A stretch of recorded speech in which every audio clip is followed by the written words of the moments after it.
హైనండ్ Satish Dhurandhar 2 cinema చూస్తున్నంతసేపు ఒళ్ళు జలధరిస్తుంది కదా. ఆరంభం నుంచి ఆఖరి నిమిషం వరకు ప్రేక్షకులను కుర్చీల్లోంచి పైకి లేవకుండా కూర్చోబెడుతున్న సినిమా ఇది. నిజంగా hats off to director Aditya Dhar అనే చెప్పాలి. ఈ సినిమా రన్ టైం ఏకంగా 229 నిమిషాలు, అంటే 3 గంటల 49 నిమిషాలు. 4 గంటలకు కేవలం 11 నిమిషాలు తక్కువ, అంటే ఒక్క టికెట్ పై 2 సినిమాలను డైరెక్టర్ ఆదిత్య ధర్ చూపించాడు అనమాట. థియేటర్ నుంచి సినిమా చూసి బయటకు వచ్చిన ఎవరినైనా అడగండి, అందరి నోటి నుంచి వచ్చే ఏకైక మాట ఏంటో తెలుసా? సినిమా చాలా ఎక్కువసేపు ఉంది, కానీ చాలా బాగుంది, ఎక్కడ బోర్ కొట్టలేదు, అసలు కళ్ళు తిప్పుకోవడానికి కూడా గ్యాప్ లేనంతగా ఉక్కిరి బిక్కిరి చేసేసింది, చాలా చాలా బాగుంది అనే మాటే చెబుతా ఉన్నారు. అందరి నోటిలోంచి ఇదే మాట. ఇప్పుడు ఎప్పుడో తెలుగులో సీనియర్ ఎన్టీఆర్ దానవేర సూరకన్న 3 గంటల 46 నిమిషాల నిలువుతో తీసి సూపర్ హిట్ కొట్టారు. అది ఇప్పటికీ రికార్డే. ఆ రికార్డును కూడా క్రాస్ చేసేసింది దురంధర్ ది రివెంజ్. ఈ సినిమాలో అంత గొప్పతనం ఏముంది అనేది డీప్ గా చూస్తే కొన్ని షాకింగ్ ఇంట్రెస్టింగ్ ఫ్యాక్ట్స్ అయితే కనిపిస్తాయి. అవేంటో చెప్పే ముందు వీడియోకి ఒక లైక్ కొట్టేసి చూడడం అయితే స్టార్ట్ చేయండి, అప్పుడే ఎక్కువ మందికి రీచ్ అవుతుంది. వీడియో మాత్రం చాలా చాలా ఇంట్రెస్టింగ్ గా ఉంటుంది, అస్సలు మిస్ కాకండి, స్కిప్ చేయకుండా చివరి వరకు చూసి ఎంజాయ్ అయితే చేయండి. కలెక్షన్స్ పరంగా చూస్తే దురంధర్ 2 దేశంలోనే ఓ సంచలనంగా నిలవబోతుంది. దురంధర్ ఫస్ట్ పార్ట్ అయితే 250 కోట్లతో తీశారు, అది ఏకంగా 1400 కోట్ల రూపాయలను వసూలు చేసింది. ఇప్పుడు 300 కోట్లతో తీసిన ఈ దురంధర్ 2 కేవలం 6 రోజుల్లోనే 900 కోట్ల రూపాయలు వసూలు చేసింది. అట్లాగే 10 రోజుల్లోనే 1100 కోట్ల గ్రాస్ ను వసూలు చేసింది. ఖచ్చితంగా ఇది 2000 కోట్ల క్లబ్ లో చేరబోతుంది, నో డౌట్. దురంధర్ 2 పార్టీలు ఇంత పెద్ద హిట్ అవడానికి మెయిన్ రీజన్ ఏంటో తెలుసా? ఇప్పటి వరకు మన స్పై సినిమాల్లో ఎప్పుడు ఎవ్వరూ చూపించిన కొత్త కోణాన్ని డైరెక్టర్ తెరపై ఆవిష్కరించడమే. బేసిక్ గా మన తెలుగుతో పాటు ఏ భాషలో చూసినా మన రా సీక్రెట్ ఏజెంట్లు పాకిస్తాన్ కు వెళ్లడం, అక్కడ సోలోగా సీక్రెట్ ఆపరేషన్స్ చేయడం, తీవ్రవాద ముఠాలు ఐఎస్ఐ పాక్ రేంజర్లను మట్టిపెట్టి ఆఖరి నిమిషంలో హీరోయిజం ప్రదర్శించి ఆ హీరోయిజాన్ని చూపించి బార్డర్ ను దాటి వచ్చేయడం. ఈ టైప్ రొటీన్ రెగ్యులర్ ఫార్ములానే మనం ఎంతవరకు స్పై సినిమాల్లో చూసాం. కానీ దురంధర్ డైరెక్టర్ ఈ ఫార్ములాను పాతాళంలోకి తొక్కిపెట్టేశాడు. రియల్ గా మన రా సీక్రెట్ స్పై ఏజెంట్లు ఏం చేస్తారు అనేది కొత్తగా చూపించాడు. రియాలిటీకి దగ్గరగా ప్రతి సీను రక్తి కట్టించడమే దురంధర్ బ్లాక్ బస్టర్ హిట్ కు మెయిన్ రీజన్. అది కూడా మన స్పై ఏజెంట్లు శత్రు దేశంలో స్లీపర్ సెల్స్ గా మారి ఏళ్ల తరబడి ఎలా అవకాశం కోసం ఎదురు చూస్తూ ఉంటారు, వాళ్ళకి అవకాశం వచ్చినప్పుడు ఎలా ప్రాణ త్యాగం చేస్తారు, దేశాన్ని కాపాడడానికి ఎంతకు తెగిస్తారు అనేది క్రిస్టల్ క్లియర్ గా దురంధర్ లో చూపించడంతో థియేటర్ లో ఆడియన్స్ కి అయితే గూస్ బంప్స్ వస్తాయనడంలో ఎలాంటి డౌట్ అక్కర్లేదు. ఎగ్జాంపుల్ కి ఆఖరిలో ఇచ్చిన ట్విస్ట్ చూస్తే మైండ్ బ్లాక్ అయిపోయింది. పాకిస్తాన్ రాజకీయాల్లో కీలక రోల్ ప్లే చేసే హీరోయిన్ తండ్రి జమీల్ సాబ్ కూడా ఇండియన్ ఏజెంట్స్ కు హ్యాండ్లర్ అని తెలిసిన వెంటనే థియేటర్ అయితే దద్దరిల్లిపోతుంది. పాకిస్తాన్ లోని రాజకీయాల్లోనికి ప్రవేశించడానికి కూడా కొందరు ఏజెంట్లను మన రా ట్రైనింగ్ ఇచ్చి పంపిస్తారు అనేది ఇప్పటి వరకు మనం ఎక్కడా వినని కొత్త పాయింట్. అక్కడి రాజకీయాల్లో వాళ్ళు మారు పేర్లతో చాలా లోతుగా పాతుకుపోయి చక్రం తిప్పుతున్నారు. ఆ విషయాన్ని ఈ జమీల్ సాబ్ అనే క్యారెక్టర్ ద్వారా పర్ఫెక్ట్ గా చూపించారు. అట్లాగే మన సీక్రెట్ ఏజెంట్లకు ఒకరితో మరొకరికి సంబంధం ఉండకుండా స్లీపర్ సెల్స్ గా ఒక్కొక్కరు ఒక్కో ఫీల్డ్ లో స్థిరపడిపోతారు. కొందరు రాజకీయాల్లో, కొందరు దుకాణాలు పెట్టి వ్యాపారులుగా లోకల్ గ్యాంగ్స్ లో సెటిల్ అయిపోతారు. వీళ్ళలో ఎవరికి ఏం జరిగినా ఆ సమాచారం హ్యాండ్లర్ ద్వారా ఎప్పటికప్పుడు మన ఇండియాకు చేరవేస్తారు. ఇలా ఈ కొత్త పాయింట్ కూడా దురంధర్ లో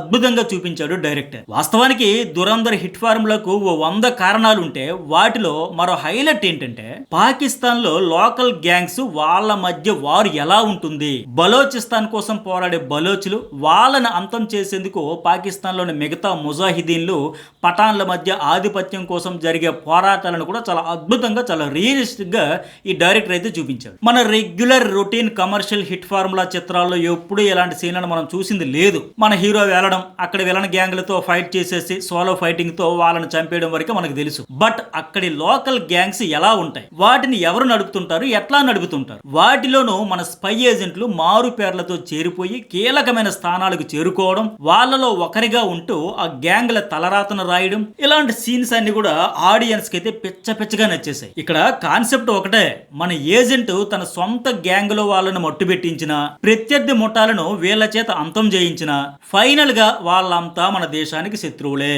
ఇదే కీలకమైన పాయింట్ ను బాగా ఎలివేట్ చేయగలిగారు డైరెక్టర్. హీరో రణవీర్ ను పాకిస్తాన్ కు పంపే ముందు నువ్వు నా బబ్బర్ షేర్ అడవి మొత్తాన్ని ఆక్రమించాలి అంటూ అజయ్ సన్యాల్ పాత్ర చేసిన మాధవన్ ఓ డైలాగ్ చెబుతాడు కదా. దీని మీనింగ్ ఏంటంటే పాకిస్తాన్ అనే అడవిలో ఉండే మృగాల రాజ్యానికి నువ్వు కింగ్ అవ్వాలి అని. ఇలాంటి పవర్ఫుల్ డైలాగులు సినిమా స్థాయిని ఓ లెవెల్ కి తీసుకెళ్లి సెట్ చేసేసాయి. దురంధర్ సినిమా ఎంత పెద్ద హిట్ అవ్వడానికి మరో మెయిన్ రీజన్ ఏంటంటే రియాలిటీకి దగ్గరగా ప్రతి సన్నివేశం ఉండడమే. గత 3 దశాబ్దాల కాలంలో పాకిస్తాన్ ఇండియా మధ్య జరిగిన అనేక సంఘటనలను, అవి ఎందుకు జరిగాయి, ఎలా జరిగాయి, వాటి పరిణామాలు ఏంటి, తెర వెనక ఏం జరిగింది రియల్ గా అనేది చాలా అద్భుతంగా ఒకదానితో ఒకటి ముడిపెడుతూ డైరెక్టర్ చెప్పిన విధానం హైలైట్. ఎగ్జాంపుల్ కు 2016 నవంబర్ 8న డిమానిటైజేషన్ ఎందుకు అంత అత్యవసరంగా మోదీ ప్రభుత్వం చేపట్టింది అంటే బ్లాక్ మనీపై దెబ్బ కొట్టడానికి అని బయటికి తెలిసిన విషయం. బట్ 500-1000 రూపాయల నోట్లను రద్దు చేయడానికి మెయిన్ రీజన్ మరొకటి ఉంది. అదే పాకిస్తాన్ నుంచి వచ్చే నకిలీ కరెన్సీని అరికట్టడం అంటూ సినిమాలో నాటకీయ పరిణామాల మధ్య చూపించిన విధానంతో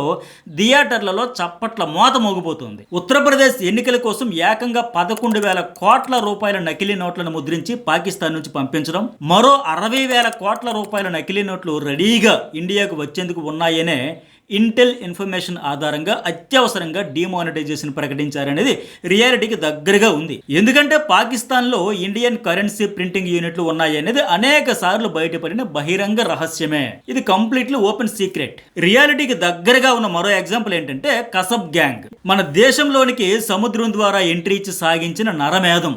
లైవ్ లో వాళ్ళతో శాటిలైట్ ఫోన్లలో మాట్లాడుతూ మహిళలు, పిల్లలు, వృద్ధులు, విదేశీయులు ఎవరిని వదలొద్దు, చంపి పారేయండి అంటూ ఆదేశాలు ఇవ్వడం. ఇవన్నీ ఎప్పటికే రియల్ గానే ఆడియోస్ తో సహా ఇండియన్ గవర్నమెంట్ బయటపెట్టింది. మరో రియల్ ఇన్సిడెంట్ దావూద్ ఇబ్రహీం. బడే సాబ్ గా పాకిస్తాన్ లో చక్రం తిప్పుతున్న విషయాన్ని చూపించడం. దావూద్ పేరుకి దుబాయ్ లో ఉన్నట్లు కలరింగ్ ఇస్తున్న ఈ డాన్ పాకిస్తాన్ లో ISI పర్యవేక్షణలో పటిష్ట భద్రత, రక్షణ, లగ్జరీ లైఫ్ స్టైల్ తో ఉంటున్నాడు అనే విషయం 2 దశాబ్దాల కిందటే బయటకు వచ్చింది. దావూద్ డయాబెటీస్, ఊపిరితిత్తుల సమస్యతో బాధపడుతున్నాడనే విషయం కూడా అప్పుడే బయటకు వచ్చింది. అలాగే దావూద్ పై విష ప్రయోగం జరిగింది, ఆరోగ్యం క్షీణించి చనిపోయాడన్న వార్తలు కూడా అనేక సార్లు బయటకు వచ్చాయి. వీటిని పర్ఫెక్ట్ గా వాడుకుంటూ రియాలిటీకి దగ్గరగా తీయడంలో డైరెక్టర్ అయితే సక్సెస్ అయ్యాడు. ఫస్ట్ పార్ట్ నుంచి బడే సాబ్ అంటూ హైప్ ఇచ్చి రెండో పార్ట్లో ఆ బడే సాబ్ దావూదేనంటూ బయటపెట్టిన విధానం అయితే హైలైట్. సినిమాలో ఒక్క సీన్ కూడా వృధాగా పెట్టారు, బోరింగ్ గా ఉంది అనే ఫీలింగ్ ఏమాత్రం లేకుండా చేయడం అనేది మామూలు విషయం అయితే కాదు. చివరికి హీరో ఫ్యామిలీ రివెంజ్ సీన్, ఆ తర్వాత అతనిలోని ఆవేశాన్ని శత్రు దేశంపై పగతో రగిలిపోయేలా మళ్లించిన విధానం ఆడియన్స్ కి అయితే బాగా కనెక్ట్ అయిపోయింది. ఇక ఇండియన్ రా ఏజెంట్లను ఎలా సెలెక్ట్ చేస్తారో అనేది కూడా కొత్తగా చూపించారు. ఉరిశిక్ష పడిన ఖైదీలలో ఉండే ఫైర్ ను మండించి పాకిస్తాన్ పేచ మనిచేందుకు ఏజెంట్లుగా వాడుతుంటారనే కాన్సెప్ట్ కూడా ఆడియన్స్ కు కొత్తగానే కనిపిస్తూ ఉంది. దురంధర్ పేరుకు తగ్గట్టే సార్థక నామధేయంగా ఈ సినిమాకి అయితే నిలిచింది. దురంధర్ అంటే మన తెలుగులో దురంధరుడు, గండరగండ్రుడు ఆ మీనింగ్ వచ్చేదన్నమాట. అంటే ఇచ్చిన పనిని సమర్థవంతంగా పూర్తి చేయగలిగేవాడు అని. స్మార్ట్, స్పీడ్, టఫ్ పర్సన్ అనే మీనింగ్ కూడా వస్తుంది.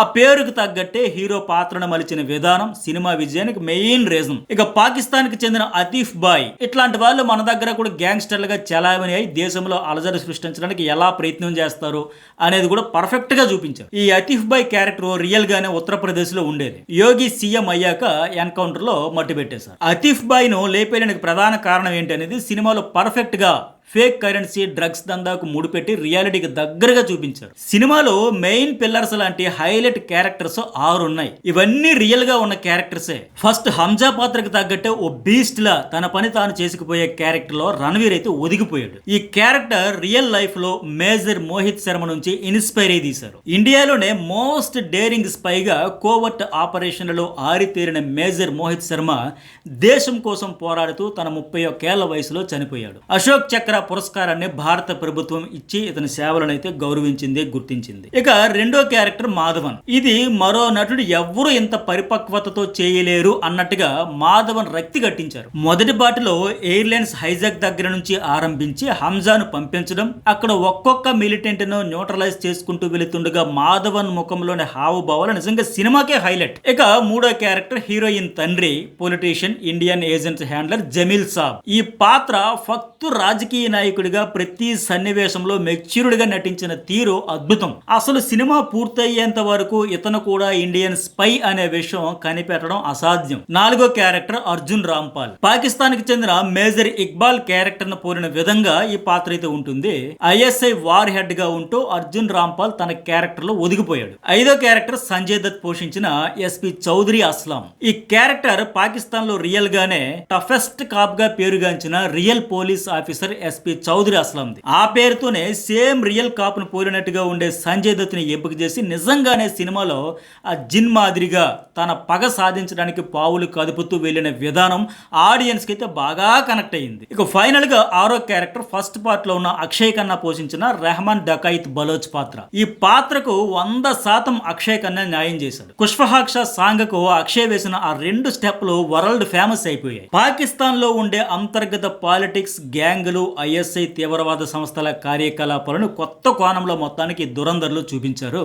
పాక్ ఐఎస్ఐ మన ఇండియాలో విధ్వంసానికి ఏమేం చేస్తుందో అవన్నీ పర్ఫెక్ట్ గా చూపించగలిగారు. మన ఇండియాలో లోకల్ నక్సల్ గ్రూపుల నుంచి ఒక్కో రాష్ట్రంలో ఉండే రెబల్ గ్రూపులకు ఆయుధాలు, డబ్బులను సరఫరా చేయడం లాంటివి గతంలో కొన్ని సినిమాల్లో చూపించిన దురందర్ లో మరింత రియలిస్టిక్ గా చూపించడంతో జనానికి బాగా కనెక్ట్ అయింది. ఇండియన్ పాలిటిక్స్, మన ఎన్నికల్లో పాకిస్తాన్ ప్రమేయం ఎలా ఉంటుంది, మన దగ్గర ఎవరు గెలిస్తే వాళ్ళకి అనుకూలంగా ఉంటుందో వాళ్ళని గెలిపించడానికి ఎంతకు తెగిస్తారు, డబ్బులు, డ్రగ్స్, ఆయుధాలను సరఫరా చేయడం లాంటి ఇంటర్నల్ పాలిటిక్స్ ను బాగా ఎలివేట్ చేశారు. వాళ్ళని ఇక్కడికి పంపడం, వాళ్ళు ఇక్కడ విధ్వంసం సృష్టిస్తుంటే శాటిలైట్ ఫోన్లలో లైవ్ లో ఆదేశాలు ఇస్తూ టీవీలో దానిని చూస్తూ ఎంజాయ్ చేయడం, ఇలాంటివన్నీ కసబ్ గ్యాంగ్ లాంటి రియల్ ఇన్సిడెంట్లకు ముడిపెట్టి మరీ చూపించడంతో ప్రతి సీన్ హైలైట్ అయింది. ఆ సమయంలో అక్కడే వాళ్ళతో పాటు ఉన్న ఇండియన్ ఏజెంట్ల పరిస్థితి, వాళ్ళ మానసిక స్థితి ఎలా ఉంటుంది, ఆ తర్వాత ఆ ఉగ్రమూకలను మట్టుబెట్టిన విధానం అన్ని హైలైట్ అయ్యాయి. చివరికి మన ఇండియాలో తీవ్రవాద కార్యకలాపాలు చేసిన వాళ్లకు పాకిస్తాన్ లో దుకాణాలు, వ్యాపారాలను ఐఎస్ఐ సహకారంతో ఎలా సమకూరుస్తారు, దానికోసం అడ్డొచ్చే అక్కడి సిక్కులు, ఇతర మతస్థులను ఎలా అంతం చేస్తారు, వాళ్ళ ఆస్తులను ఎలా లాక్కుంటారు అనేది కూడా చాలా బాగా ఎలివేట్ చేశారు. చివరికి ఒక్కొక్కరిని ఏరి పారేయడం సినిమాకే హైలైట్. ఫస్ట్ పార్ట్ లో IC-814 ఎయిర్లైన్స్ ను హైజాక్ చేసి సవాల్ విసిన ఉగ్రవాది ముఖాన్ని బుల్లెట్లతో జల్లెడిగా మార్చేయడం, వాడు పోయే ముందు వాడితో భారత్ మాతకి జై అని చెప్పించే సీన్, మాధవన్ ఎక్స్ప్రెషన్స్, ఇవన్నీ పీక్స్ లో ఉండే BGM తో ఆడియన్స్ అయితే సీట్లకు అతుక్కుపోయేలా చేశాయి. సినిమా ఎండింగ్ లోనూ ట్విస్ట్లు పై ట్విస్ట్లు ఇస్తూ ఇప్పుడు పాకిస్తాన్ భవిష్యత్తు హిందుస్థాన్ నిర్ణయిస్తుందంటూ హీరో చెప్పడంతో థియేటర్లు ఏలలో చప్పట్ల మోతతో మోగుతూ ఉన్నాయి. ఒక ఇండియన్ ఏజెంట్ దొరికిపోతే అతనిని విడిపించడానికి పాకిస్తాన్ ఐఎస్ఐ చీఫ్ నే బెదిరించిన సీన్ మరో లెవెల్. దురందర్ సినిమా హిందీలోనే కాదు, తెలుగు, తమిళ సహా అన్ని భారతీయ భాషల్లోనూ ఆడియన్స్ ను ఎంతలా మెప్పిస్తోంది అంటే దానికి కారణం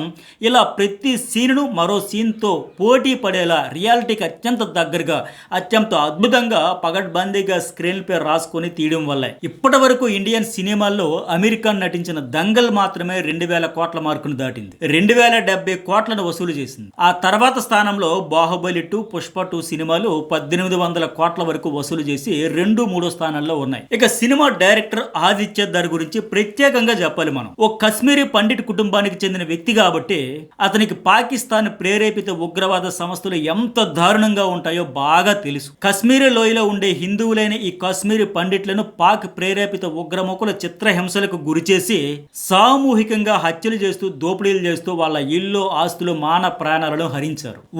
ఊళ్ళను ఖాళీ చేయించి వెళ్ళగొట్టారు. ఒకప్పుడు మేజర్ కమ్యూనిటీగా ఉన్న పండిట్లు ఇప్పుడు కశ్మీర్ లోయ ప్రాంతంలో కొద్ది మంది మాత్రమే మిగిలి ఒక చిన్న మైనారిటీ వర్గంగా మారిపోయింది. ఆదిత్య ధర్ తన పేరులో ఉన్న చివరి 2 అక్షరాలు ధర్ను కలిపి దురందర్ అని పెట్టి ఓ అద్భుతమైన చిత్రాన్ని తెరపై ఆవిష్కరించారు. నిజంగా హ్యాట్స్ ఆఫ్ ఆదిత్య ధర్. ప్రస్తుతం దురందర్ 2 ఊపు చూస్తుంటే ఖచ్చితంగా దేశంలోనే అతి పెద్ద బ్లాక్ బస్టర్ ఇదే అవ్వబోతోందని అర్థమైపోతుంది. మరి మీకేమనిపిస్తుందో కామెంట్ చేయండి. ఈ వీడియోకి ఎంతవరకు లైక్ చేయకపోతే లైక్ కూడా చేయండి. ఫస్ట్ టైం మన ఛానల్ చూసే వాళ్ళు సబ్స్క్రైబ్ చేసుకుని ఆ బెల్ బటన్ టచ్ చేసి యాక్టివేట్ చేసుకుంటే ప్రతి వీడియో కూడా నోటిఫికేషన్ మీకు ఇమీడియట్గా పబ్లిష్ చేసిన వెంటనే వస్తుంది.